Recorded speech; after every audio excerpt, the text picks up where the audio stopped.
Hello student, कैसे हैं आप लोग। This is Ajit Charan. Welcome to Swami Vivekananda institute. उम्मीद है कि आप लोग अच्छे होंगे। हमने डिस्कशन किया था पिछले क्लास में क्वेश्चन हिस्ट्री की क्वेश्चन। तो हमने डिस्कस कर रहे थे हम लोग उसको प्री हिस्टोरिक से लेकर के कुछ क्वेश्चन यानी कि पैलियोलिथिक एज का क्वेश्चन हम लोग डिस्कस कर रहे थे। धीरे धीरे क्वेश्चन की ओर आगे बढ़ते हैं। इतिहास के हर पन्ने की एक एक क्वेश्चन खंगालते हैं और बढ़ते हैं अगले सेशन। यानी अगले सेशन में हम डिस्कशन करने जा रहे हैं 27वां यानी 27th क्वेश्चन। 27th क्वेश्चन के बाद धीरे धीरे हम सारे क्वेश्चन करते जाएंगे। इस सेशन का पर्पस ये है कि जितने भी तरह के कंपटीशन आप लोग देंगे उसमें ऑब्जेक्टिव क्वेश्चन जो भी हिस्ट्री से आएगा तो सारे ऑब्जेक्टिव क्वेश्चन को मैं करवाऊंगा। जितना भी लंबा सेशन चले, जितने सारे क्वेश्चन करना पड़े हमें, पूरा सेशन करवाऊंगा। पूरे एंशिएंट हिस्ट्री के most of the question pre history के करवा देंगे। मतलब जितना ज्यादा से ज्यादा क्वेश्चन होगा कवर करेंगे। कम से कम एक एक एरिया से 100 200 क्वेश्चन मैं कवर करूंगा। तो एक लंबा सेशन चलेगा, कई सीरीज में आएगा। पूरा कंप्लीट क्वेश्चन ही सेशन होगा, डिस्कशन के साथ सारा क्वेश्चन करवाएंगे। ऑथेंटिक क्वेश्चन है, आंसर भी ऑथेंटिक है ना। तो अब आगे चलते हैं, इसको लेकर के डिस्कशन करते हैं। हम लोगों ने 26वां क्वेश्चन डिस्कस कर दिया था, तो अब चलते हैं प्री हिस्ट्री के 27th क्वेश्चन पर। 27th क्वेश्चन का डिस्कशन करते हैं हम। ठीक है, 27th क्वेश्चन। ठीक है, तो 27th question number question number है तो 27th। ठीक है, तो 27th क्वेश्चन में क्वेश्चन है विच site is noted for the continuous succession of the painting of different periods, है ना। अलग अलग समय में जो पेंटिंग जो बनी है ना उसका, है ना। This site is noted for the succession of painting of different period, मतलब अलग अलग पीरियड में जो पेंटिंग बनी उसका पेंटिंग का सक्सेशन, मतलब कि कहता है कि विच साइट, मतलब कौन सा साइट में, किस साइट से पता चलता है। विच साइट, दिस साइट नहीं।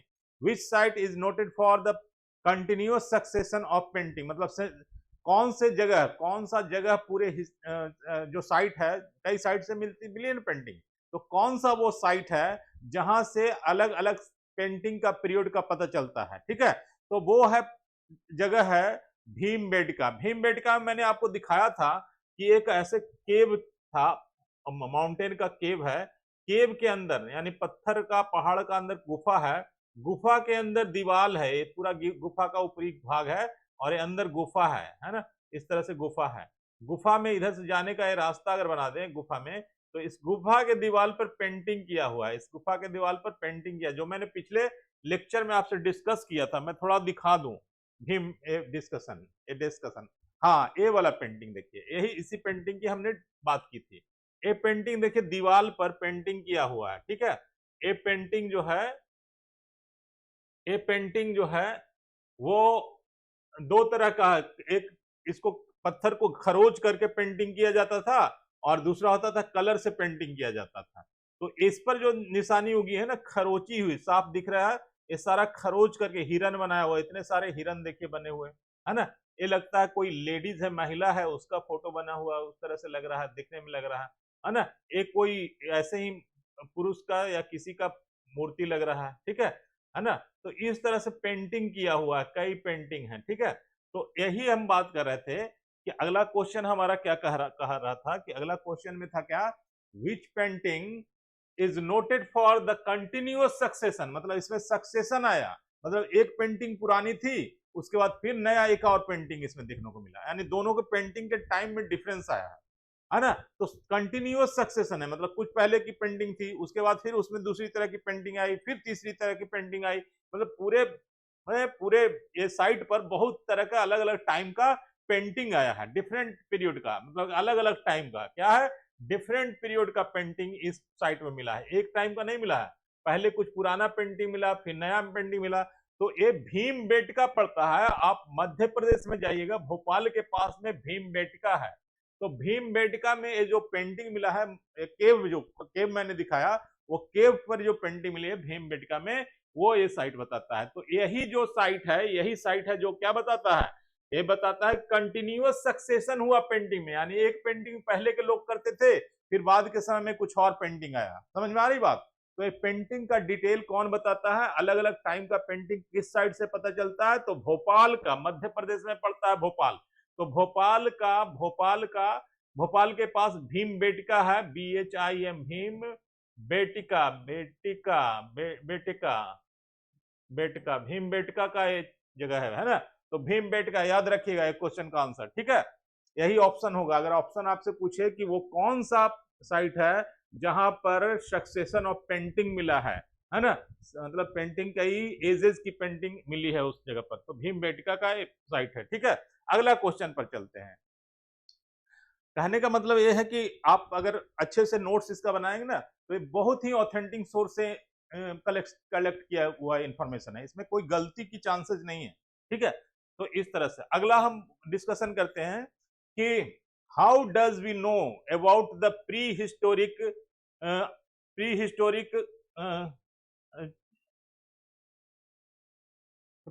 Characters, prehistoric societies. अच्छा, हाँ, prehistoric society, how do we know that prehistoric hunter society, एक साथ जुड़ा हुआ था, ये हंटर अलग होना था, है ना। How do we know that prehistoric hunter gatherer society, हमें कैसे पता चलता है प्री हिस्टोरिक हंटर गैदरर की सोसाइटी के बारे में। हंटर गैदरर मैंने डिस्कस किया था, hunter gatherer, hunter HUNTER, hunter gatherer GHER gatherer. Hunter मतलब शिकार करने वाला, गैदरर मतलब फूड एकत्रित करना है। तो एक टाइम था, तो पूछा गया था कि कौन से टाइम में क्या था, मतलब सिविलाइजेशन क्या था, उनका इकोनॉमी क्या था, तो हंटिंग गैदरिंग था। पैलियोलिथिक एज के लोगों का क्या था इकोनॉमी, हंटिंग गैदरिंग, उनको जरूरत किस चीज की चाहिए था, फूड की चाहिए, तो उनकी पूरी इकोनॉमी क्या थी, हंटिंग गैदरिंग। तो कहता है यहाँ पर question, how does we know about the prehistoric hunting gathering society, कैसे हमें पता चलता है कि ये लोग हंटिंग गैदरिंग करते थे, है ना। तो हंटिंग गैदरिंग कैसे पता चलता है प्री हिस्टोरिक सोसाइटी के बारे में, तो आर्कियोलॉजिकल रिमेन्स जो हमें मिलता है ना, आर्कियोलॉजिकल रिमेन्स मतलब आर्कियोलॉजिकल सर्वे ऑफ जो इंडिया है, वो रिमेन्स, जो पुरानी चीजें बच खुच जाती थी ना, जो उस जमाने के लोग जो यूज करते थे, तो वो चीजें बची खुची जो रह गई ना, उसको आर्कियोलॉजिकल सर्वे ऑफ इंडिया ने कलेक्ट किया, और उसको कलेक्ट करके उसका कार्बन 14 डेटिंग के जरिए डेट पता किया। तो उससे पता चलता है क्या कि कैसे वो लोग रहते थे। तो क्या हुआ है कि कई जगह पर रिमेन्स के रूप में हड्डी मिला है ना। तो आर्कियोलॉजिकल सर्वे को क्या मिला है, रिमेन्स मिला है ना। रिमेन्स मतलब बचा हुआ चीज, तो हड्डी मिला है, जानवरों की हड्डी। मैं एक पिछले स्लाइड में आपको थोड़ा सा दिखा देता हूं कि वो हड्डी कैसा था, ठीक है। जानवरों की हड्डी है ना, जानवरों की हड्डी मैं दिखा रहा हूं, जानवरों की हड्डी है ना, कहीं पर रिमेन्स में मिला था जानवरों की हड्डी, ठीक है। वो हड्डी में, हाँ देखो यहाँ पर दिखा रहा हूँ, ठीक है। ये जो साइट है देखो, ये साइट क्या दिखा रहा है, यहाँ पर देखिए जानवर की हड्डी। तो आर्कियोलॉजिकल सर्वे को क्या मिला है, जानवर की हड्डी मिला है, ठीक है। तो इस तरह से, इस तरह के पत्थर मिले हैं, है ना, कई जगह पर। तो इस तरह के चीजें मिली हैं जिसको हम आर्कियोलॉजिकल रिमेन्स कहते हैं, यानी कि आर्कियोलॉजिकल सर्वे ऑफ इंडिया को क्या मिला है, इस तरह का बचा हुआ चीज जो उस जमाने में लोग यूज करते थे, वो बचा हुआ चीज मिला है, जिसको हम कहते हैं आर्कियोलॉजिकल रिमेन्स। तो रिमेन्स मिला है, ठीक है, आर्कियोलॉजिकल रिमेन्स मिला है। तो आर्कियोलॉजिकल रिमेन्स मिला है, उसी से पता चलता है क्या कि इस तरह का उस समय का सोसाइटी का हंट कैसा था, उस समय का सोसाइटी कैसे रहता था। तो how does we know about the prehistoric hunter gatherer society, hunter gatherer society की बात कैसे पता चलती है, तो इसी सब रिमेन से। हड्डी कहां से आया, तो वो खाता पीता होगा ना जानवर वगैरह, तो हंटिंग गैदरिंग करते थे, इसी से पता चलता है कि हंटिंग गैदरिंग, हंटिंग गैदरिंग किससे पता चलता है, तो आर्कियोलॉजिकल सर्वे ऑफ इंडिया उन चीजों को जो रिमेन्स मिला है, रिमेन्स के जरिए पता चलता है कि इस तरह से रहते थे, है ना। रिमेन्स में और भी चीज मिली है, एक तो हड्डी मिला है, और दूसरा क्या मिला है, तो वो घर, शेल्टर, स्टोन शेल्टर।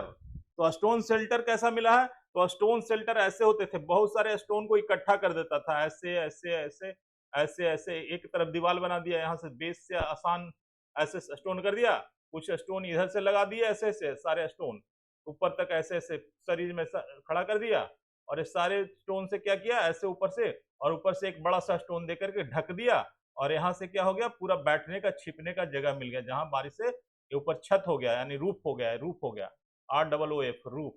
तो रूफ बना लिया, ये हो गया वॉल हो गया, और ये अंदर स्पेस हो गया, स्पेस।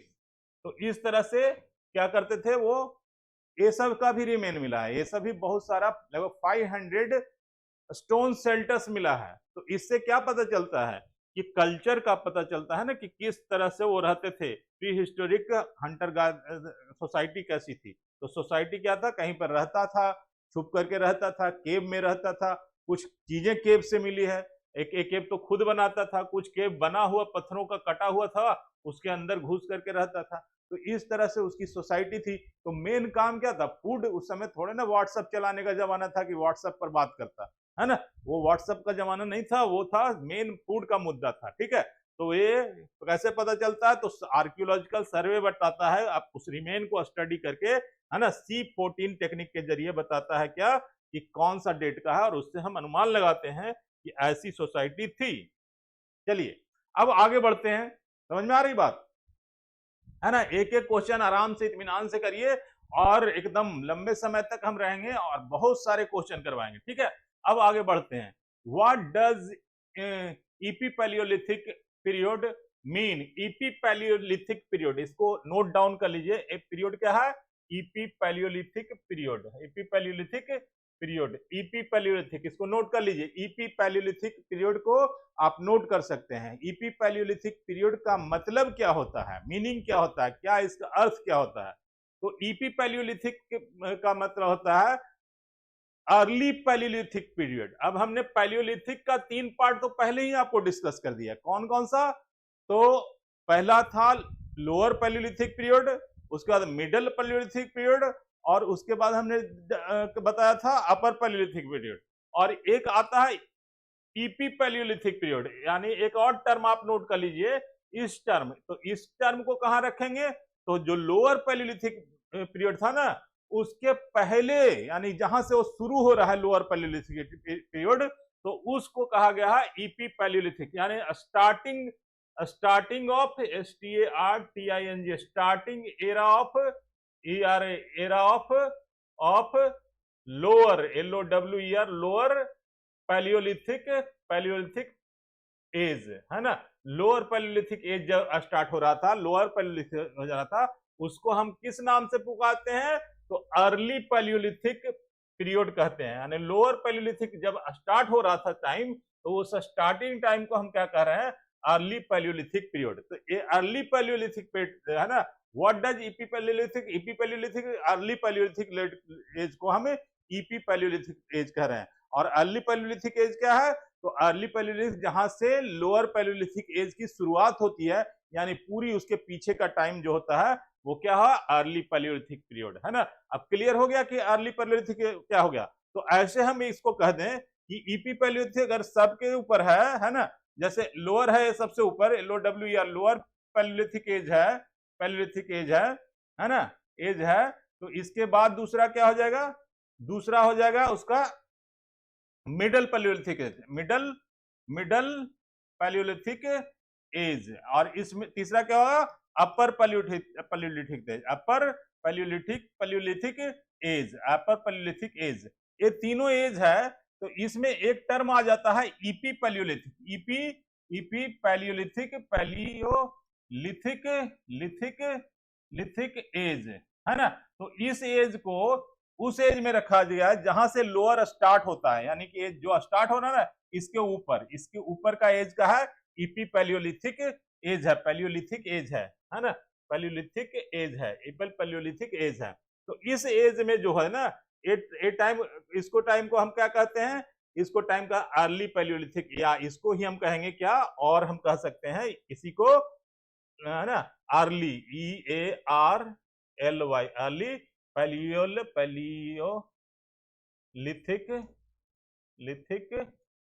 एज, है ना। तो ये समझ में आ गया, ठीक है, समझ में आया कि ये क्या है, ये समझ में आप क्लियर आ गया होगा कि एक आखिर है क्या, ठीक है। अब ये नेक्स्ट क्वेश्चन हम डिस्कस करेंगे। इतना आप चाहे तो नोट कर सकते हैं कि ईपी पैलियोलिथिक एज या अर्ली पैलियोलिथिक एज या starting of lower palaeolithic age सब एक ही चीज है, ठीक है, समझ में आ रही बात। नाउ नेक्स्ट, अब हम बात करेंगे आगे की बात करते हैं, इसको थोड़ा मिटाते हैं, अगला क्वेश्चन है ना, अगला क्वेश्चन देखते हैं, ठीक है, अगला क्वेश्चन देखते हैं, ठीक है, अगला क्वेश्चन देखते हैं, ठीक है। तो आगे क्वेश्चन की ओर चलते हैं। अगला क्वेश्चन है सम ऑफ पैलियोलिथिक टूल्स। अब कुछ पैलियोलिथिक टाइम की टूल्स की चर्चा करते हैं। पैलियोलिथिक टाइम्स में जो औजार इंसान यूज करते थे ना, उस औजार के बारे में अब चलते हैं, कुछ डिस्कशन करते हैं, ठीक है स्टूडेंट। तो औजार जरूरी है क्योंकि वो जब कोई इंसान आया होगा तो इंसान कुछ तो करता होगा। हर जानवर कुछ ना कुछ करता है, जैसे बकरी घास चरती है ना, शेर मीट शिकार करता है।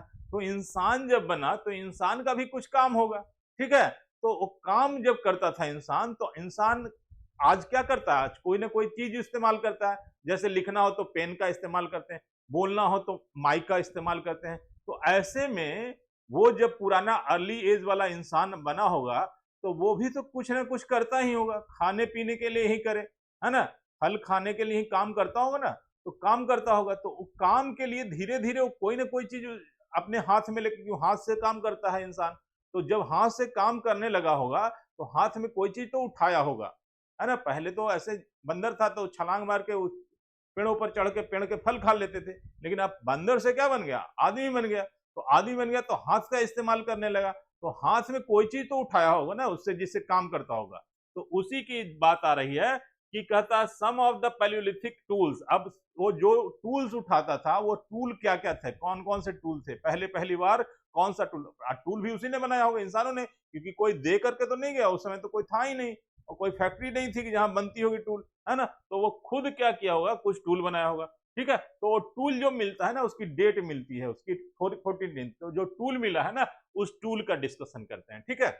पहला है the tool with the border but, है ना, बॉर्डर बट यानी बॉर्डर और बट लगा हुआ, बट मतलब पीछे का हिस्सा होता है जिससे पकड़ते हैं, and arrow, narrow, arrow, arrow working and, और उसका वर्किंग एंड नीचे बट होता था, ऐसा टूल होता था जिसके नीचे बट होता था और वर्किंग हिस्सा जो उसका होता एरो टाइप का होता था, नुकीला होता था। Use for cutting and digging the digging purpose. ये किस लिए यूज होता था, ये यूज फॉर कटिंग, कटिंग कुछ काटने के लिए ऐसा पत्थर का एक औजार बनाता था जो काटने और खुदाई करने के लिए, जमीन वगैरह को खोदने के लिए, ठीक है। तो इस तरह का इस्तेमाल करता था, ठीक है। तो यूज फॉर कटिंग, और कटिंग करने के लिए और डिगिंग करने के लिए पत्थर का एक औजार जिसमें एक बट लगा हुआ होता था, बट पूरा पत्थर का था, ठीक है। तो अब इसको समझ लीजिए, इसको कहा जाता था, इस तरह के औजार को कहा जाता था हैंड एक्स, यानी हाथ का कुल्हाड़ी। इसको क्या कहेंगे, हाथ का, हाथ का, हाथ का कुल्हाड़ी, कुल्हाड़ी, कुल्हाड़ी, है ना। तो आप दिखेगा तो इस तरह के शेप में आपको एक हाथ का कुल्हाड़ी ऐसे दिखेगा, जहां से ऐसे हाथ का कुल्हाड़ी इस तरह का, ऊपर बट में पकड़ने का ऐसे जगह बना हुआ है, मैं फोटो दिखा दूंगा, और इस तरह से कटिंग का कुछ बना हुआ, हाथ का कुल्हाड़ी पत्थर का, ठीक है। तो हाथ का कुल्हाड़ी, है ना। तो कहने का मतलब है कि the tool with the border edge, मतलब पकड़ने के लिए, और नैरो कटिंग के लिए क्या इस्तेमाल करता था, तो हाथ का कुल्हाड़ी इस्तेमाल करता था, यानी हैंड एक्स। हैंड एक्स का मतलब हाथ का कुल्हाड़ी। ये देखिए अर्ली प्री पैलियोलिथिक एज का पिक्चर है, इसमें प्री पैलियोलिथिक एज का पिक्चर, जिसमें देखिए कि इंसान क्या कर रहा है, कि शिकार कर रहा है, किसका, तो लगता है डायनासोर है ना। यह फोटो ऐसे बनाया गया है, ठीक है। तो ये बहुत अर्ली पैलियोलिथिक टाइम की फोटो है, ठीक है, मतलब फोटो नहीं है, वो बनाया गया है, ठीक है। चलिए आगे नेक्स्ट। अब हम आते हैं, तो समझ में आया कि क्या क्या, हाथ का कुल्हाड़ी। अब कुल्हाड़ी कैसा होता था, तो एक्स का कुल्हाड़ी, एक्स का थोड़ा पिक्चर में भी दिखा दूं कि कैसा एक्स होता था। हम पेज नंबर 29 पर हैं, ठीक है, मैं दिखा देता हूं कि कैसा होता था हाथ की कुल्हाड़ी। हाथ की कुल्हाड़ी कैसी होती थी, हाथ की कुल्हाड़ी, है ना, हाथ की कुल्हाड़ी, हाथ की कुल्हाड़ी, हाथ की कुल्हाड़ी मैं दिखा रहा हूँ, हाथ की, है ना, ए, चलिए ठीक है, हाथ की कुल्हाड़ी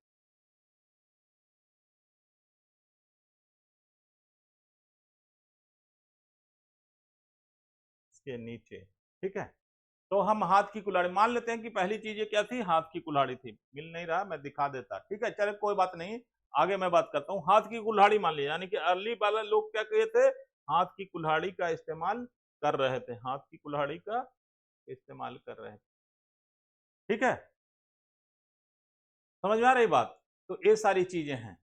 चलिए नेक्स्ट, अब अगले चर्चा करते हैं हाथ की कुल्हाड़ी के बाद। अब है क्वेश्चन, अगला डिस्कशन क्या है कि अगला टूल क्या था। तो एक मैंने बताया कि हाथ की कुल्हाड़ी एक्स, हैंड एक्स इस्तेमाल करते थे। अगला है the tool made up of flake, blade and used for scraping the bark of the tree and the animal skin, है ना। एक और टूल इस्तेमाल करते थे, है ना, जिसको जिसको क्या करते थे कि छाल, पेड़ की छाल काटने के लिए, पेड़ की छाल काटने के लिए, पेड़ की छाल की क्यों जरूरत होती थी? तो पेड़ की छाल से हो सकता है कि वो कुछ रखकर खाने के लिए इस्तेमाल करें, या हो सकता है ठंड लगते हो तो उसको शरीर में लपेटने के लिए इस्तेमाल करते हो। तो पेड़ की छाल की जरूरत उनको पड़ती थी, और जानवरों की जो खाल होती थी ना, वो भी जरूरत पड़ती है। अगर ठंड ज्यादा, उस समय ठंड ज्यादा थी ना, तो ठंड से बचने के लिए क्या करता होगा इंसान? तो वो क्या करता था, पेड़ की छाल काट लेता था। बहुत सारे पेड़ में अच्छे छाल होते हैं जो जिसको काट लो तो वो सॉफ्ट सा निकल जाता है। ठीक है, तो ऐसे बहुत सारे पेड़ की छाल काट लेता था। और क्या करता था, और जानवरों का जो लेदर होता है, जो ऊपरी चमड़े, जैसे बकरी को काट करके ऊपर का लेदर आज भी निकाल लिया जाता है, तो उस तरह से वो छाल और क्या करता था, निकालता था। क्या निकालता था? स्किन, एनिमल का स्किन निकलता था। क्या निकलता था? एनिमल का स्किन। और बार्क कहा जाता है छाल को, यानी पेड़ की छाल को बार्क कहते हैं। तो बार्क निकालता था, और एनिमल का बार्क निकालता था।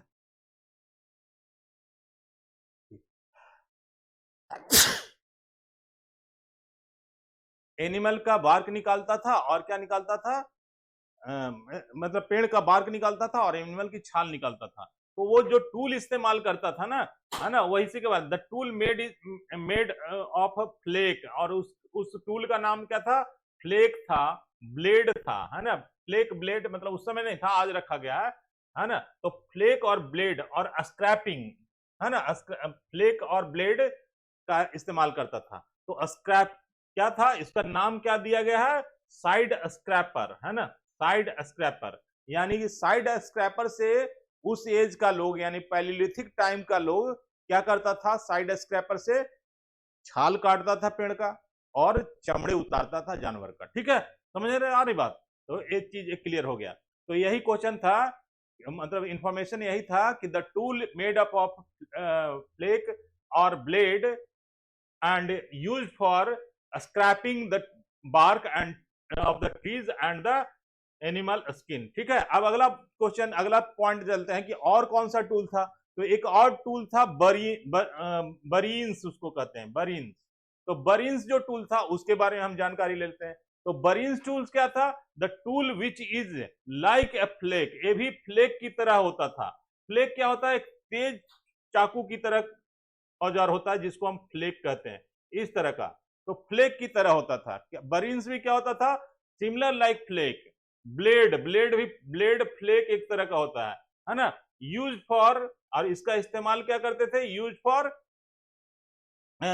Engaging, use for engraving, engraving soft, soft stones, यानी सॉफ्ट स्टोन में, जैसे एक स्टोन हमको मिल जाए, तो स्टोन ऐसे मिल गया, तो इसको इनग्रेव करना है, यानी अंदर काट करके इसको ऐसे खाई बना देना, यानी ऐसा कर्व बना देना, तो उसको इनग्रेविंग कहता है। यानी कि स्टोन को काटने के लिए, और क्या कहते हैं, बाल ऑफ द रॉक्स, है ना, यानी कि चट्टान के दीवार को काटने के लिए, यानी कटिंग करने के लिए जो इस्तेमाल करते थे, वो क्या कहलाते थे?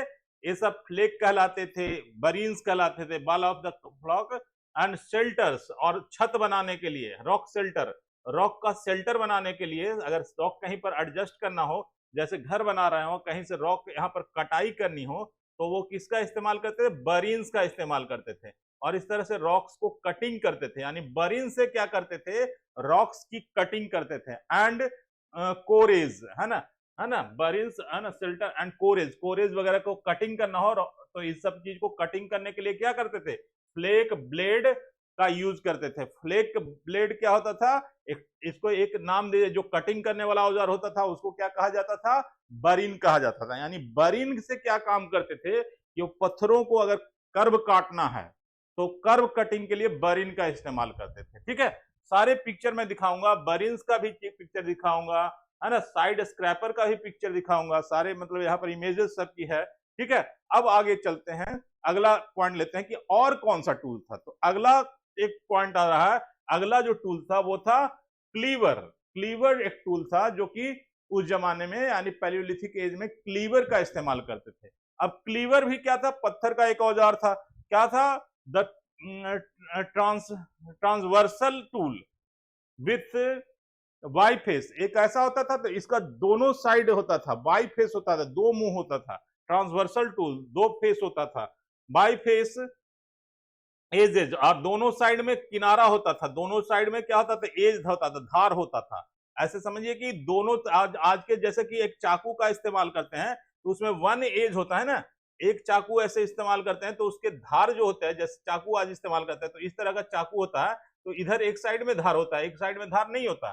तो ये जो टूल था ट्रांसवर्सल टूल था, विथ क्या था, पत्थर का ही टूल था, वाई फेस था, इसका इधर भी साइड था, इधर भी साइड था, है ना, बाई फेस था, और क्या था, साइड, है ना, बाई फेस एज, मतलब दोनों साइड में क्या था, इधर भी धार था, इधर भी था दोनों साइड में। एंड यूज फॉर, और इसका यूज किस लिए करते थे, तो क्लीनिंग के लिए, एंड स्प्लिटिंग ऑब्जेक्ट, कोई ऑब्जेक्ट को अगर साफ करना हो, अच्छी तरह सफाई करना हो या तोड़ना हो तो उस तोड़ने के लिए इसको इस्तेमाल करते थे।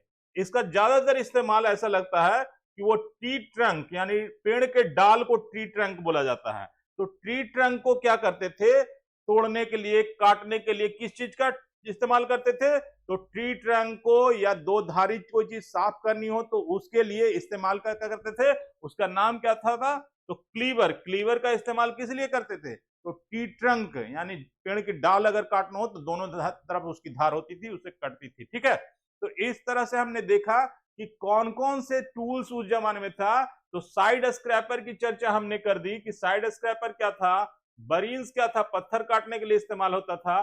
साइड स्क्रैपर क्या काम करते थे, तो एनिमल का छाल उतारने के लिए, एनिमल का स्किन उतारने के लिए या पेड़ की छाल उतारने के लिए। और एक क्लीवर क्या काम करता था, तो क्लीवर का काम होता था कि पेड़ों की डाल यानी ट्रंक वगैरह को काटने के लिए या कोई ऐसी चीज जिसकी सफाई करनी हो तो एक क्लीवर का इस्तेमाल करते थे। तो क्लीवर हो गया। ठीक है, तो ये तीन टूल्स का इसमें डिस्कशन हुआ।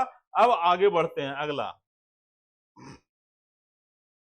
ये सारे टूल मैंने डिस्कशन कर दिए, है ना। अब आगे कहते हैं, अगला डिस्कशन करते हैं। ठीक है, अगला डिस्कशन में कहता है क्या क्वेश्चन में कि what was the nature of the people in the mesolithic as, है ना। हम लोगों ने what was the nature of the people in the mesolithic age. अब हम मेसोलिथिक एज की बात करते हैं, मेसोलिथिक एज। ठीक है, तो अब आती है हमारी बात मेसोलिथिक एज की, है ना। मेसोलिथिक एज, एज बदल गया, अब क्या है, मेसोलिथिक एज। अब कौन सा है, मेसोलिथिक एज, है ना। तो मेसोलिथिक एज क्या हो गया कि जब हम, है ना, पैलियोलिथिक से बाहर निकले, तो पैलियोलिथिक के बाद क्या आ गया, मेसोलिथिक। तो मेसोलिथिक एज में क्या होता था, है ना। तो मेसोलिथिक यानी 8000 बीसी, इसका टाइम लिख लीजिए, 8000 बिफोर कॉमन एरा आफ्टर, यानी कि 8000 के बाद, एफ्टीआर आफ्टर, यानी 8000 बिफोर कॉमन एरा के बाद का टाइम को हम क्या कहेंगे, मेसोलिथिक एज। ठीक है, उसके बाद जो टाइम शुरू होता है वो मेसोलिथिक एज शुरू होता है ना। तो what was the nature of the people, तो इस समय लोगों का स्वभाव कैसा था। वो स्वभाव तो हम जान गए कि हंटर गैदरर थे, तो अब स्वभाव थोड़ा बदला हुआ टाइम बदलने के साथ, है ना। तो नेचर ऑफ द पीपल क्या हो गया, नेचर ऑफ द पीपल, इस एज के नेचर ऑफ पीपल को डिस्कस करते हैं। पहले तो स्टोन एज में थे, है ना, छाल पहनते थे तो कुछ औजार इस्तेमाल करते थे, सिर्फ पत्थर के औजार इस्तेमाल करते थे।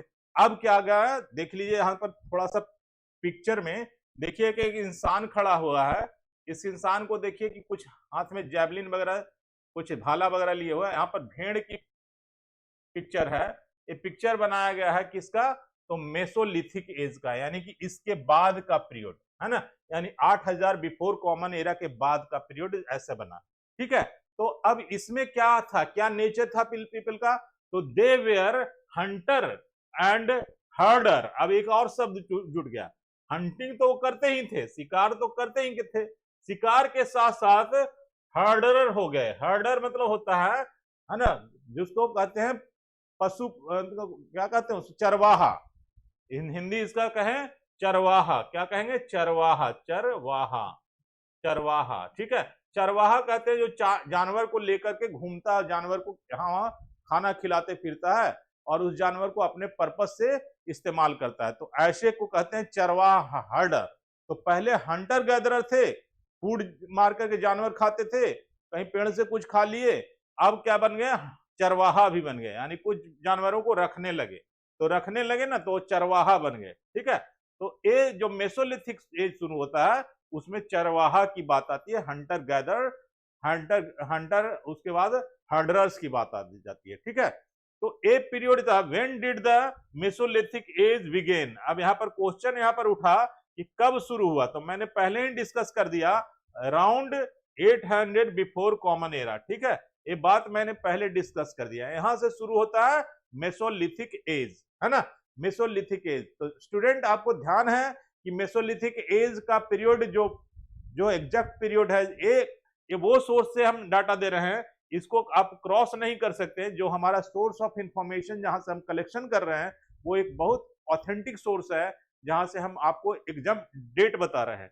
डेट कई बुक में वेरी करता है, लेकिन ये डेट वो है जहां पर यूपीएससी इसको अवॉइड नहीं कर सकता, यूनियन पब्लिक सर्विस कमीशन इस डेट को अवॉइड नहीं कर सकता। ठीक है, ये डेट वही है। ठीक है, ठीक है, तो ये डेट से शुरू हो जाता है, यानी मेसोलिथिक एज का जो टाइम लिखिएगा वो 8000 बिफोर कॉमन एरा का टाइम लिखिएगा। ठीक है, या कहीं पर 10,000 दिया हुआ है लेकिन आप 8000, कहीं पर 9000 दिया हुआ है लेकिन आप लिखिएगा 8000। ठीक है, 8000। ठीक है, अब हम चलते हैं 8000 के बाद आगे अगला टॉपिक। ठीक है, अगला टॉपिक देखिए कि ये सारे छोटे छोटे मैंने पिक्चर बना रखे हैं, ये पिक्चर जो है स्टोन का पिक्चर, छोटे छोटे स्टोन के। ठीक है, इसको कहते हैं माइक्रोलिथ्स, है ना, माइक्रोलिथ्स। क्या कहते हैं इन स्टोन को, ये सारे माइक्रोलिथ्स हैं। इसकी लंबाई चौड़ाई बहुत सेंटीमीटर में, बहुत ज्यादा नहीं है ना, बहुत लंबा बड़ा बड़ा पत्थर नहीं, छोटे छोटे पत्थर है, औजार है पत्थर के। ठीक है,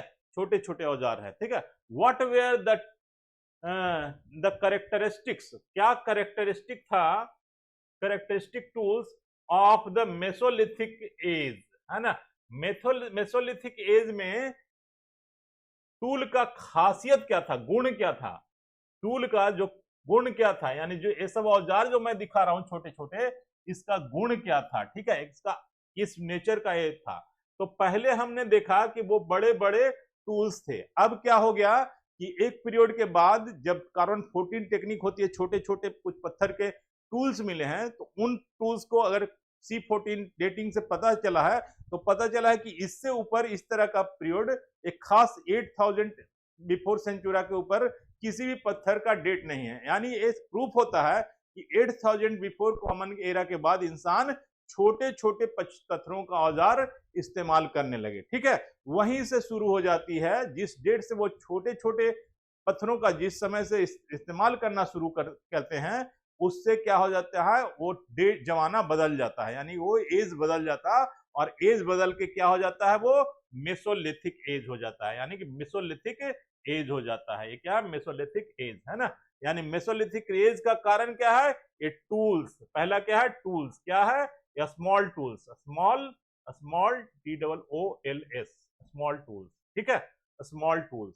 स्मॉल टूल्स के बाद दूसरा कारण क्या होगा, तो दूसरा होगा इन्वायरमेंट, चेंज इन इन्वायरमेंट, है ना। तो दो वजह से इसका change in, CHANG, change in environment, environment, है ना।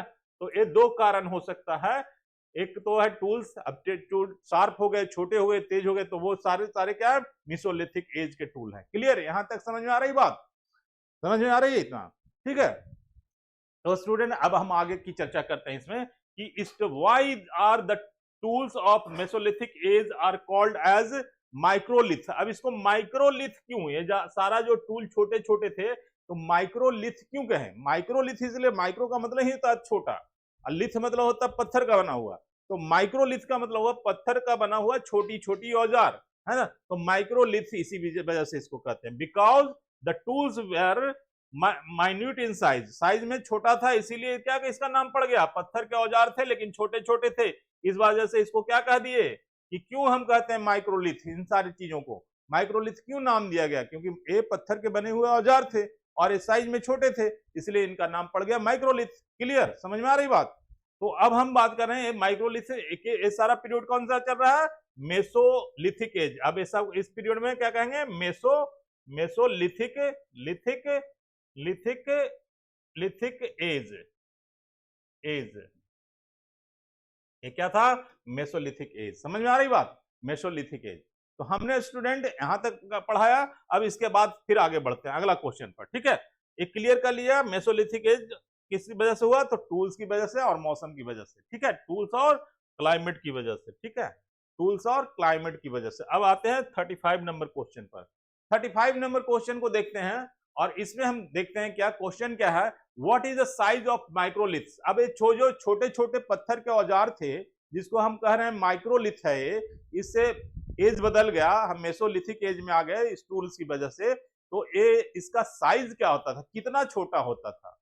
तो maximum minimum to maximum size जो होता था इस टूल का, minimum to maximum size centimetre में होता था। 1 सेंटीमीटर का होता था छोटा सा टूल, और 1 से लेकर के 8 सेंटीमीटर का टूल होता था। यानी मिनिमम टू मैक्सिमम जो ये टूल था, उस माइक्रोलिथ था, ये टूल को क्या कह रहे थे? माइक्रोलिथ, यानी माइक्रोलिथ्स, है ना? तो माइक्रोलिथ्स का साइज क्या था? तो मिनिमम होता था 1 सेंटीमीटर का और मैक्सिमम कितना होता था? 8 सेंटीमीटर का। तो जितने भी मैंने यहाँ पर माइक्रोलिथ्स आपको दिखाए, फिर से आप एक बार देख लीजिए, ये माइक्रोलिथ्स है।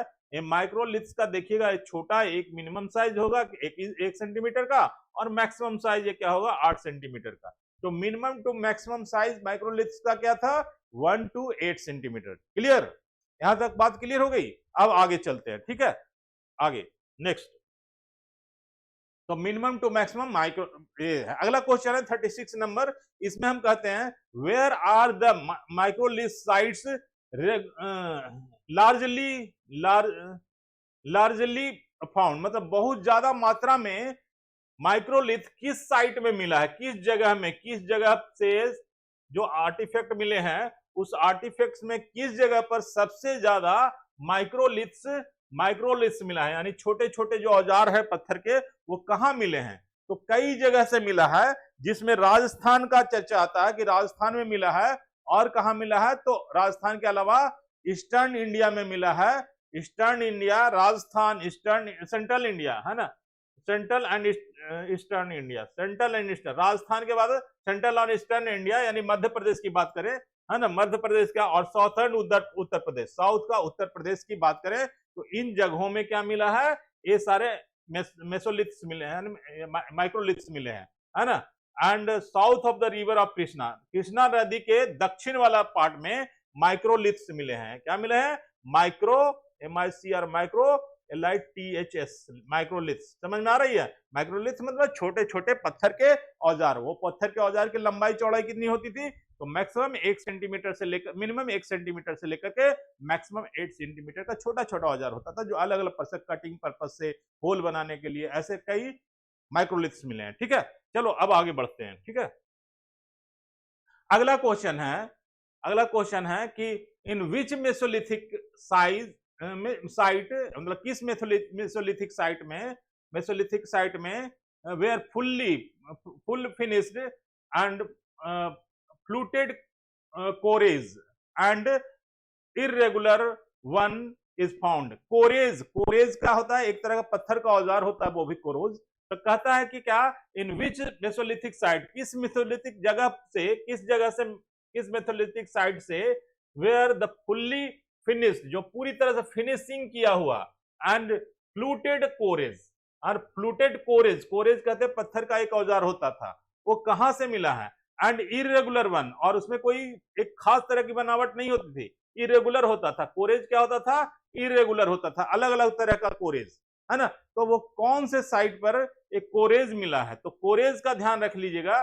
कोरेज है लंगांज, लंगांज जगह का नाम है इन गुजरात, लंगांज इन गुजरात, लंगांज, लंगांज, लंगांज, लंगांज, लंगांज मतलब जगह का नाम है जो गुजरात में पड़ता है। गुजरात का कोई एक प्लेस है जिसका नाम है लंगांज, और लंगांज में जो चीज मिले हैं, क्या मिले हैं, ध्यान रखिएगा, कोरेज, CORES, कोरेज मिला है। क्या मिला है, कोरेज, है ना। कोरेज कहां से मिला है, तो लंगान इज गुजरात, गुजरात के लंगान जगह पर कोरेज मिला है ना। तो कोरेज भी एक तरह का स्टोन का ये है, स्टोन का औजार है ना। तो ये मिला है, ठीक है। आगे the findings eight which place represents the best specimen of the Mesolithic microliths culture turning in India. अब एक क्वेश्चन अगला कह रहा है कि कौन से फाइंडिंग, किस जगह से, the finding eight which place, है ना, प्रेजेंट रिप्रेजेंट्स करता है, यानी बताता है, प्रेजेंट करता है, इज द बेस्ट स्पेसिमेन, मतलब सबसे अच्छा स्पेसिमेन, उदाहरण माइक्रोलिथ का है जो मेसोलिथिक एज का है, मेसोलिथिक का है, जो कि माइक्रोलिथ के रूप में है।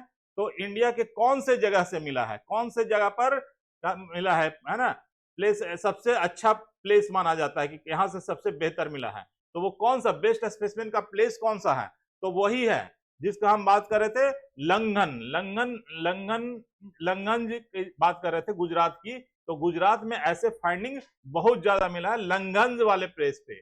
यानी कहता है, क्वेश्चन कहने का, पूछने का तरीका था कि the finding of which place represents the best specimen of the Mesolithic microlith culture, ठीक है ना। मेसोलिथिक माइक्रोलिथ कल्चर कहां से मिलता है, किस जगह से मिलता है सबसे अच्छा, तो वो मिलता है लंगन, गुजरात का जो साइट है ना, उस साइट से सबसे बेहतर मिलता है, ठीक है। अब हम आगे बात करते हैं, अगला बात करते हैं, अगले क्वेश्चन की चर्चा करते हैं, ठीक है। अगला क्वेश्चन कहता है कि अगला क्वेश्चन कहता है विच मेसोलिथिक साइट। अब एक और साइट, तो लंगन एक साइट याद रखिएगा, साइट सब याद रखते जाइएगा कि कौन कौन सा जगह से मिला है। मैंने एक भीमबेटका बताया, तो एक हो गया भीमबेटका, यानी ध्यान रखिएगा साइट का। भीमबेटका में क्या मिला था, पेंटिंग, BHIM, भीमबेटका, बेटका, भीमबेटका में क्या मिला, पेंटिंग मिला, PAINTING। और दूसरा लंगन, LANGANH, लंगन, है ना, लंगन, LANGHAN, लंगन, लंगंज, ये गुजरात में पड़ता है, गुजरात, GUJRAT, गुजरात में लंगंज में। यानी यहाँ पर क्या मिला था, यहाँ पर माइक्रोलिथ का मिला था, यानी माइक्रोलिथ की बात। तो सब साइट को ध्यान में रखिएगा। पेंटिंग के लिए कहा, भीमबेटका में, और लंगंज में क्या मिला, बहुत सारे माइक्रोलिथ मिले। अब अगला क्वेश्चन आता है विच माइक्रोलिथ साइट। अब इसमें माइक्रोलिथ साइट का एक और साइट आता है ना, इन राजस्थान, राजस्थान में। अब गुजरात की बात होती है, दूसरा स्टेट आ जाता है, क्या एक जगह क्या मिला गुजरात में, और दूसरा राजस्थान की बात करते हैं, राजस्थान, STHAN, राजस्थान। तो दूसरा Rajasthan is the largest in India, है ना, यहाँ पर सबसे ज्यादा माइक्रोलिथ मिल रहा है। एंड हैज बीन हॉरिजेंटल एक्सकैवेटेड, और क्या किया गया, हॉरिजेंटली एक्सकैवेट किया। हॉरिजेंटल एक्सकैवेशन कैसे होता है, जब जमीन का जमीन ऐसे ऊपर से नीचे की ओर खुदाई होती है तो हॉरिजेंटली एक्सकैवेशन माना जाता है। तो हॉरिजेंटली एक्सकैवेशन में, है ना, एक्सकैवेटेड, उसमें मिला है कुछ चीजें, कुछ ऐसे पत्थर मिले हैं एक्सकैवेशन में, ठीक है।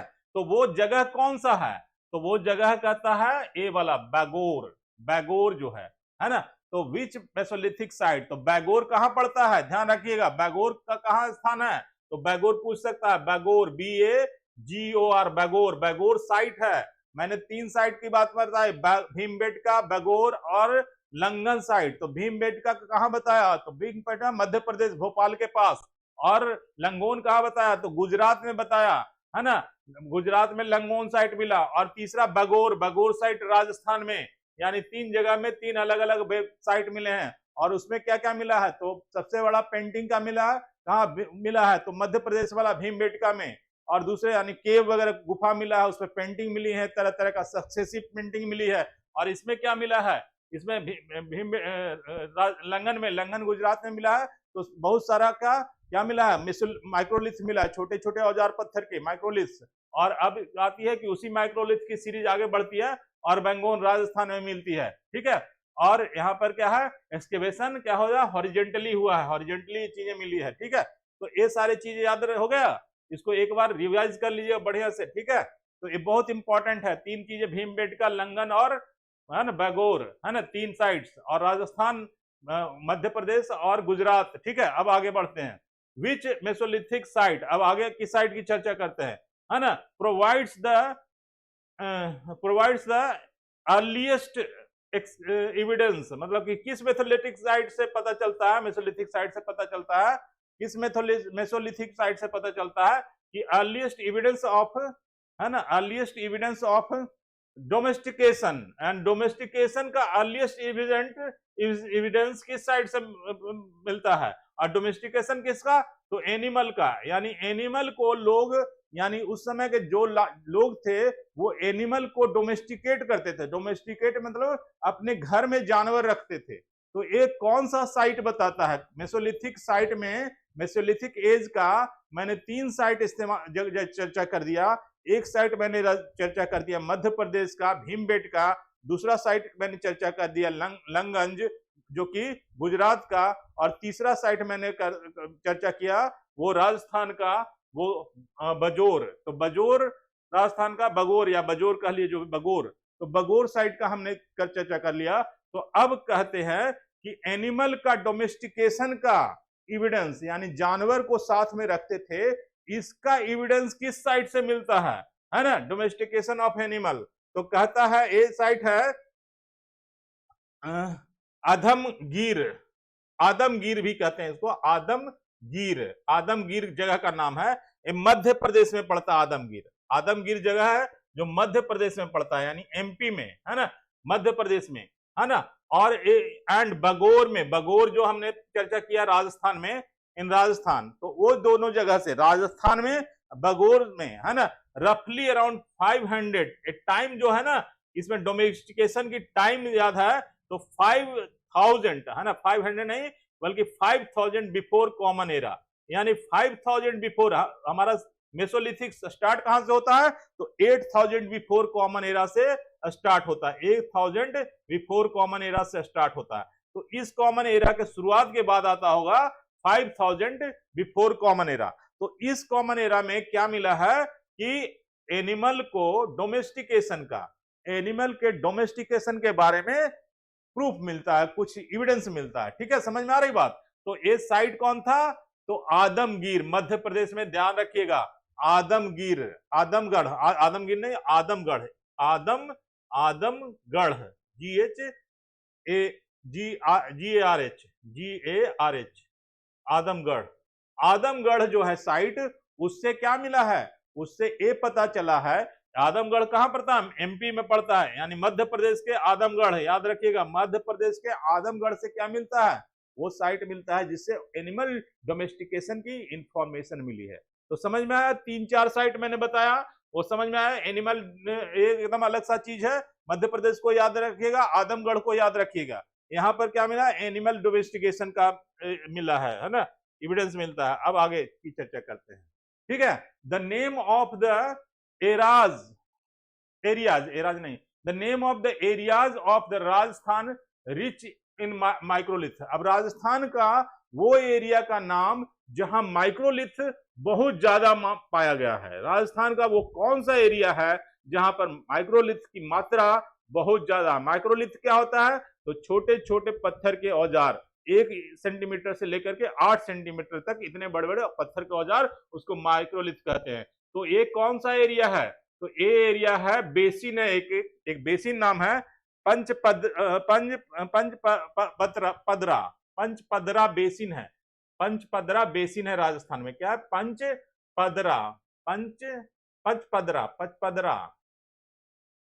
पचपदरा बेसिन है ना।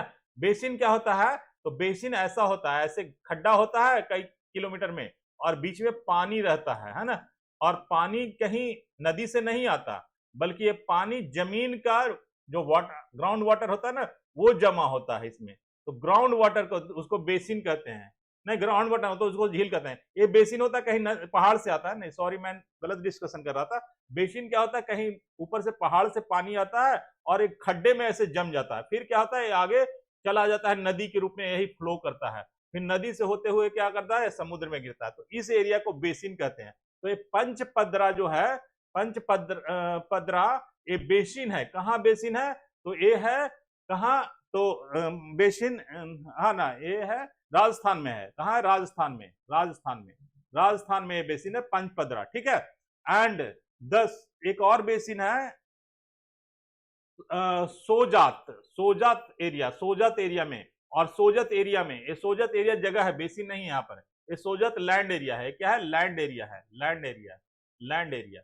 तो ये दो जगह राजस्थान में है, एक तो ये बेसिन पंचपदरा, तो पंचपदरा बेसिन के पास और सोजत लैंड एरिया के पास, ये दोनों जगह पर क्या मिलता है ना, रिच माइक्रोलिथ्स मिलता है, यानी बहुत ज्यादा माइक्रोलिथ्स संख्या में नंबर में नहीं मिलता है, नंबर्स बहुत ज्यादा, माइक्रोलिथ बहुत ज्यादा है ना, ज्यादा माइक्रोलिथ मिलता है। समझ में आ रही बात। तो ज्यादा माइक्रोलिथ कहाँ मिलता है, तो पंचपदरा बेसिन के पास राजस्थान में, और कहाँ मिलता है, तो वहीं पर एक लैंड एरिया है जिसका नाम है सोजत एरिया, सोजत जगह है, सोजत जगह में। तो ये जो पूछ सकता है कि सबसे ज्यादा माइक्रोलिथ्स किस एरिया में भारत में पाया गया है, तो वो पाया गया है कहाँ, पंचपदरा बेसिन के पास, और दूसरा दोनों कहाँ है, राजस्थान में, और ये सोजत भी एरिया है जहां पर पाया गया है। ठीक है, आगे की चर्चा करते हैं, अगला क्वेश्चन चेक करते हैं, अगले क्वेश्चन को देखिए। ठीक है, अगला 42 नंबर क्वेश्चन है। ठीक है, तो स्टूडेंट 42 नंबर क्वेश्चन को एक बार फिर से पढ़ते हैं, मतलब फिर से चलते हैं इस पर।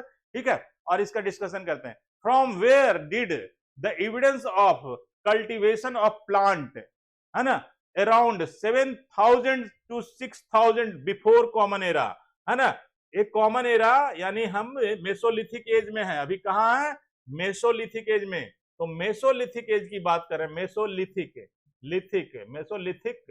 एज, है ना, मेसोलिथिक एज का कौन सा टाइम, तो 7000 से लेकर के 6000 बिफोर कॉमन एरा की बात है। तो from where did the evidence of cultivation मतलब होता है खेती बाड़ी, है ना, क्या होता है, खेती बाड़ी हम करते हैं तो उसको कल्टीवेशन कहते हैं। ऑफ द प्लांट्स अराउंड, यानी खेती बाड़ी का एविडेंस कहां से मिलता है, बिफोर कॉमन एरा। और टाइम क्या था खेती बाड़ी शुरुआत की, तो 6000 से लेकर के, टाइम याद रखिएगा, खेती बाड़ी की टाइम 7000, एक ऑथेंटिक है, बिल्कुल ऑथेंटिक, बिफोर कॉमन से 6000 बिफोर कॉमन एरा, ये है, एक खेती बाड़ी का टाइम है ना, इसको कल्टीवेशन कहते हैं। तो कल्टीवेशन का कहां से मिला है, कौन से साइड से मिला है, कहां किस जगह से मिला है, तो कहता है from the deposit of salt, है ना। एक खेती बाड़ी की पता कैसे चलती है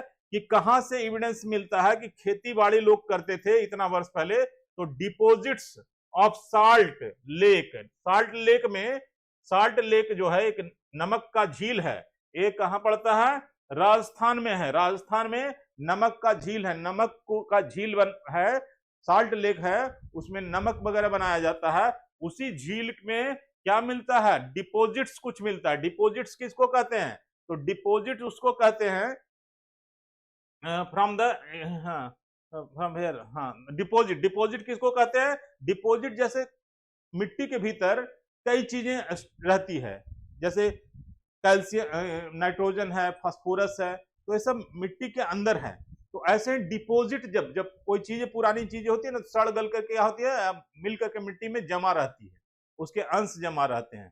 तो कुछ ऐसे चीजें मिली हैं, डिपोजिट्स मिला है, कहाँ, साल्ट लेक में, यानी साल्ट लेक जो राजस्थान में है उसमें कुछ डिपोजिट मिला है, जिस डिपोजिट के बेस पर, आधार पर कहा जाता है कि ये लोग जो जानवर जो होते थे ना, वो कब से कल्टीवेशन जो लोग करते थे ना, कब से करते थे कल्टीवेशन, तो एक टाइम हमने बताया कि 700 से लेकर के 500 बिफोर कॉमन। एक डिपॉजिट में कुछ मिला होगा, गेहूं का दाना मिल गया होगा नमक के साथ, है ना, या कुछ मिला होगा ऐसा अनाज का दाना, कुछ खाने पीने वाला, तो उसको रिसर्च किया होगा, डेट पता चला होगा, तो पता चला कि ये डेट है 700 यानी 7000, 700 नहीं 7000, 7000 से लेकर के 6000 बिफोर कॉमन एरा का।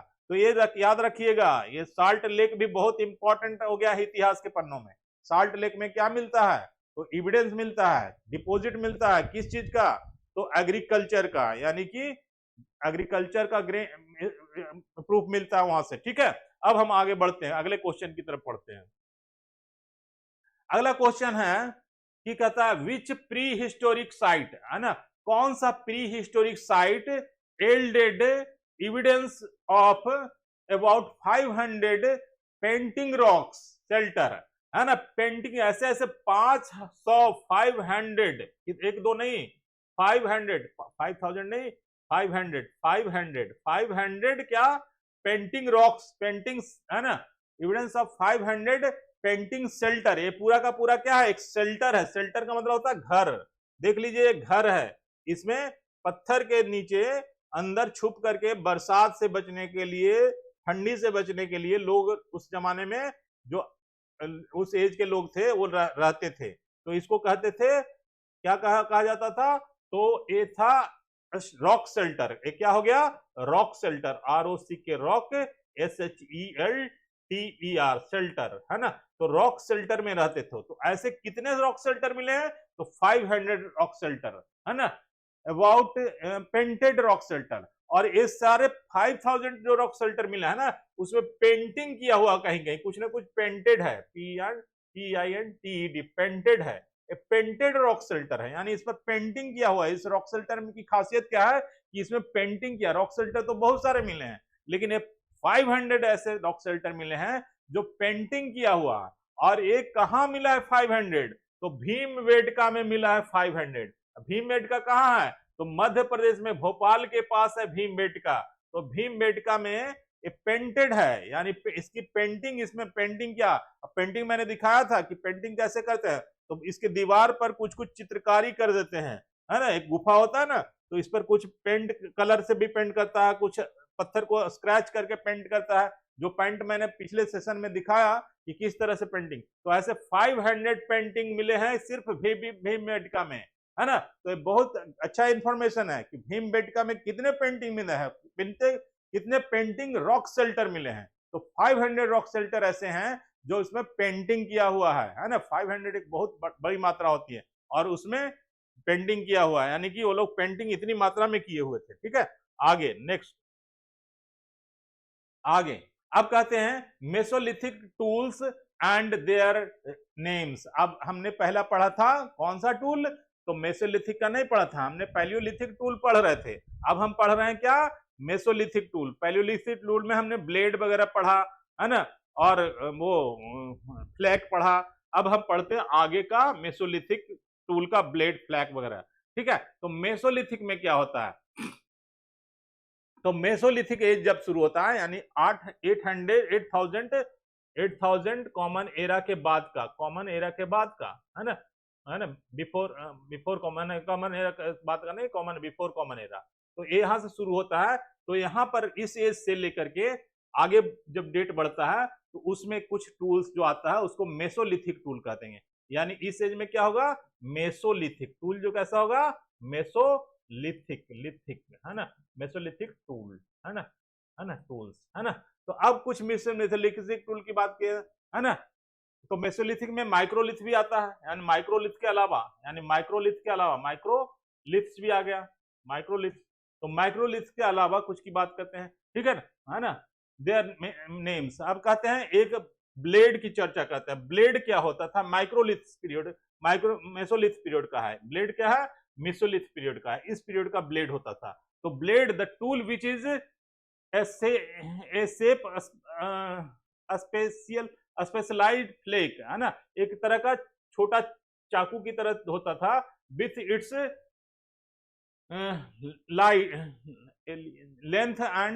लेंथ ट्वाइस, इसका लेंथ डबल होता था। फ्लेक कैसा होता था? तो लेंथ ज्यादा होता था और ब्रेड्थ जो होता था कम होता था, यानी ब्रेड्थ के ज्यादा लेंथ होता था, ऐसा होता था फ्लेक, है ना।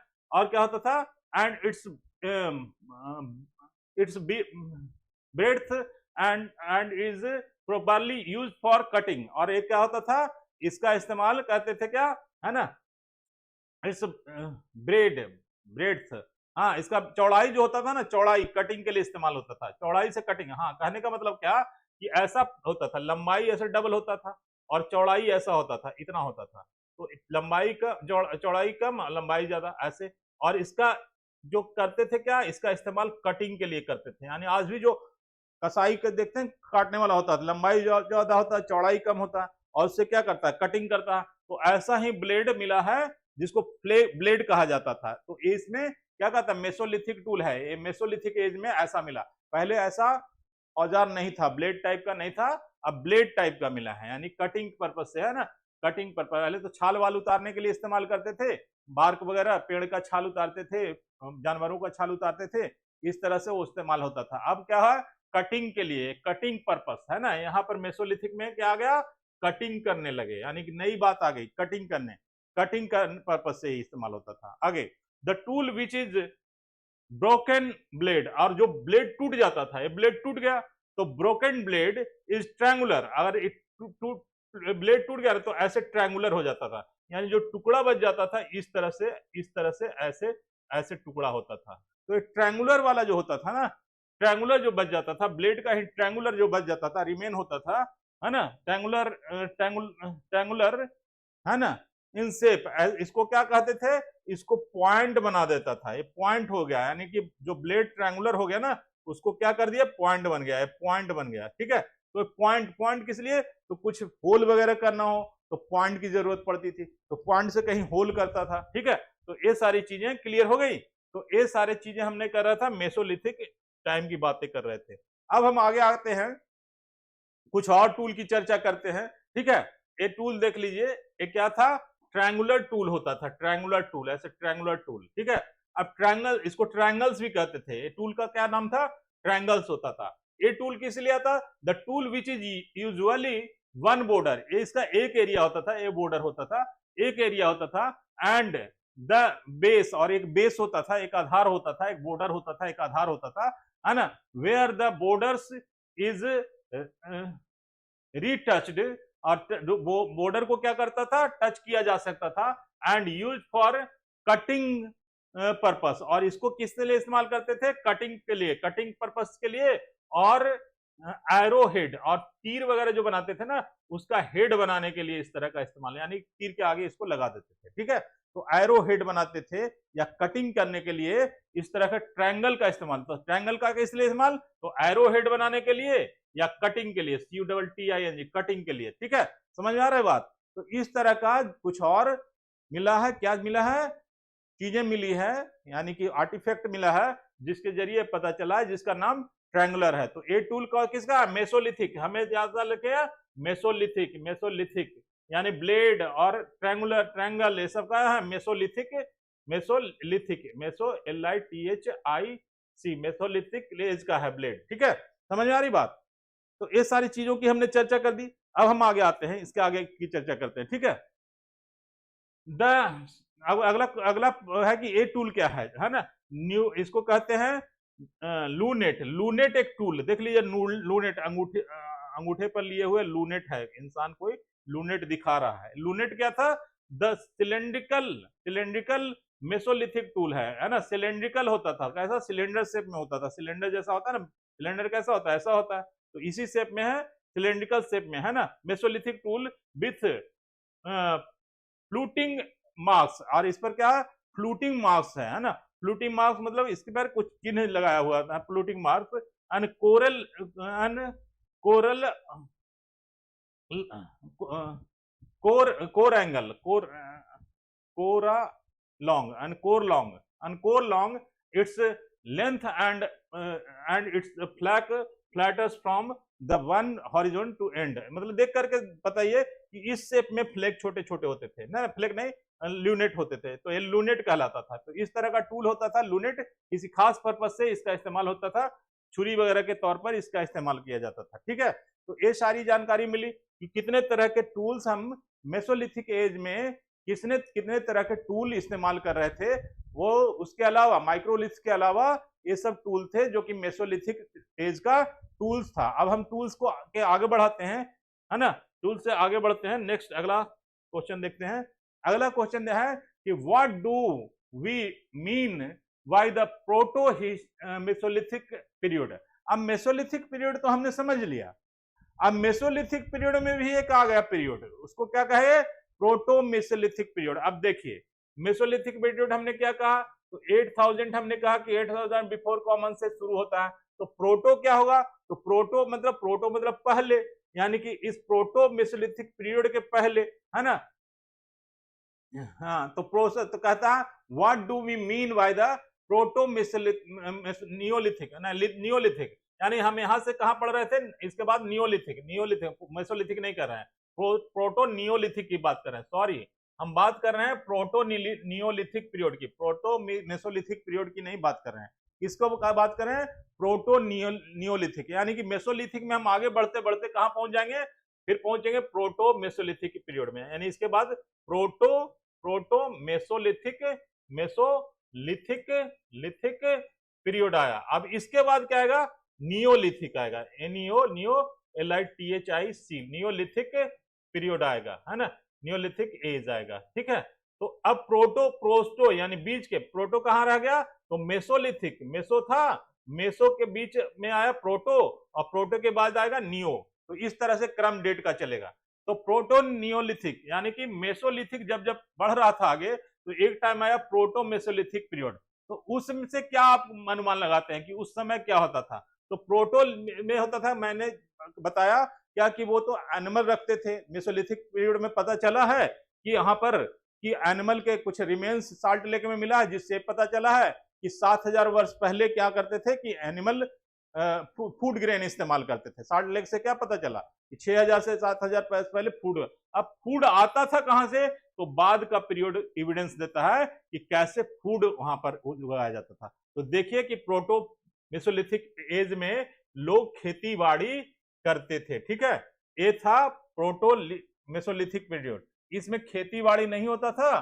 फिर क्या हुआ, प्रोटो में खेती बाड़ी, ये मेसोलिथिक एज था, मेसो था, यहाँ पर जानवर तो रखते थे, लेकिन यहाँ पर खेती बाड़ी का चर्चा आता है। तो इस फेज को क्या कहते हैं, व्हाट डू वी मीन, तो इसका मतलब यह हुआ the phase before the neolithic age, यानी न्यूलिथिक एज के पहले हमने बता दिया ना कि न्यूलिथिक एज के पहले का एक टाइम है, इसको हम क्या कहेंगे, प्रोटो नियोलिथिक एज, ठीक है। समझ में आ रही बात, यहां पर क्या हुआ, तो कल्चर चेंज हो गया, यानी खेती बाड़ी होने लगी, ठीक है, खेती बाड़ी करने लगे लोग, ठीक है। अब यहां से होता है who coined the term neolithic. अब नियोलिथिक टर्म जो बार बार हम चर्चा कर रहे हैं, नियोलिथिक शब्द का इस्तेमाल किसने सबसे पहले, किस हिस्टोरियन ने, किस इतिहासकार ने, जो इतिहास लिखा हुआ वही लिखा होगा ना नियोलिथिक एज, तो किस इतिहासकार ने पहले बार इस एज का नाम नियोलिथिक दिया था, तो ये लिख लिए सर जॉन नाम था, सर जॉन लॉम्बॉक, इस इतिहासकार ने पहली बार अपनी बुक लिखी थी, उसमें है ना, उनका नाम का था प्री हिस्टोरिक टाइम में उन्होंने इस टाइम को बताया नियोलिथिक, यानी नियोलिथिक का टाइम देने वाला, डिसाइड करने वाला या शब्द रखने वाला वो कौन थे, तो सर जॉन लंबॉक थे, सर जॉन लंबॉक, इनका नाम याद रखिएगा, सर जॉन लंबॉक, ठीक है। तो इन्होंने क्या किया, नियोलिथिक एज का टाइम बताया, नियोलिथिक के बारे में बताया, ठीक है। अब हम बात करते हैं what did the term Neolithic actually mean for the sir John Lubbock, और सर जॉन लंबॉक के अनुसार नियोलिथिक का मतलब क्या था, वो क्या बताए, नियोलिथिक का मतलब क्या एक्सप्लेनेशन दिए, तो कहा, इनका कहना था it mean that the age in which the polished tools and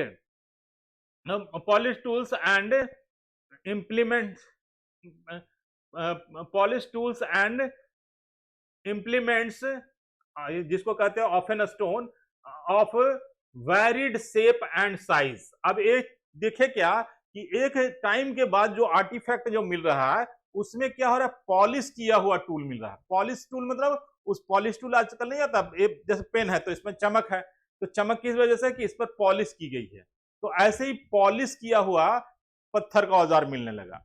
तो एक टाइम के बाद आया कि इस टाइम से ऊपर पॉलिश किया हुआ नहीं मिल रहा है, उसको कार्बन 14 डेट टेक्निक से दिख रहा है, तो जितना भी पॉलिश किया हुआ टाइम आ रहा है सब लगभग लगभग एक ही टाइम का है, यानी उसके पहले पॉलिश वाला नहीं मिल रहा था, उसके वाला बिना पॉलिश वाला था। तो सर जॉन लंबक के अनुसार से क्या किए थे, उन्होंने जब देखा कि ये पॉलिश वाला एक टाइम का है ना, तो ऑफ वैरिड शेप और अलग अलग आकार में था, पहले आकार लिमिटेड था, अब क्या हो गया, बहुत सारा आकार में टूल आने लगा और साइज में भी अलग अलग आने लगा, है ना, वेयर यूज्ड, है ना।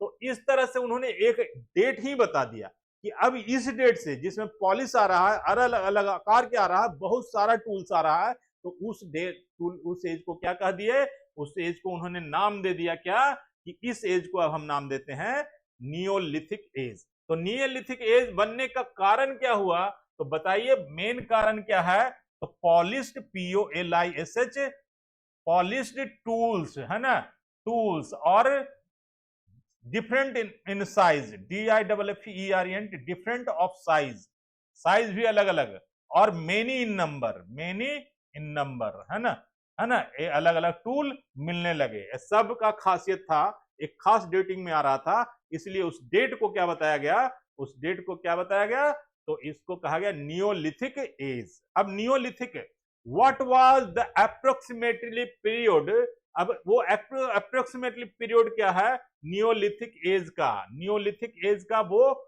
लगभग लगभग जो टाइम आता है वो कौन आता है। तो हमने अब तक डिस्कशन कर दिया था कितने तक, तो 40,000 वर्ष से लेकर के 10,000 वर्ष तक और 8,000 वर्ष तक।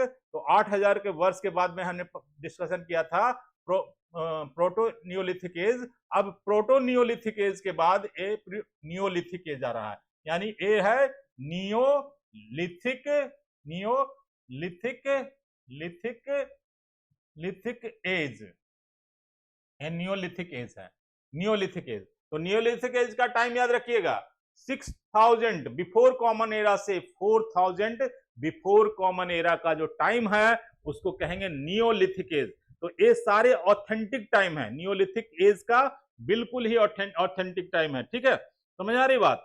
तो अब ये सारे एज आपको क्लियर हो गया, नियोलिथिक एज टाइम क्या है। अब इसके बाद आएगा नियोलिथिक एज के बाद हमारा आएगा प्री हिस्टोरिक टाइम आएगा, फिर हिस्ट्री आ जाता है हमारा इंसान का, जिस हिस्ट्री में वर्तमान हिस्ट्री में जो हम जी रहे हैं, फिर उसके बाद हमारा हिस्ट्री शुरू होगा, ठीक है।